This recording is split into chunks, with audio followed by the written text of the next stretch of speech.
कंदाकोट में पुलिस ऐं ॾोहारियुनि जो मुक़ाबिलो, ॿ ॾोहारी हाफ़ फिराए।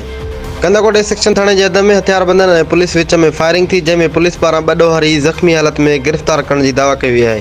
ज़ख़्मी हथियारबंदनि जी सुञाणप मंदूर निंदवाणी ऐं खान मोहम्मद बेजाराणी तौरु थी आहे। ॿिए तरफ़ चयो पियो वञे त कंदाकोट पुलिस ॿिन्ही ॼणनि खे हाफ़ फिराए कयो आहे। होसपुर के कच्चे वारे इलाके जंगड़ थाने जे हद ॻोठ प्यारो खान जागराणी में जागराणी बिरादरी जे ॿिनि धुरियुनि में पुराणी तकरार तां झेड़ो थी पियो। फायरिंग ऐं गोलियूं लॻण सबबि हिकु ॼणो सनाउल्ला उर्फ़ सनड़ो जागराणी क़तल थी वियो।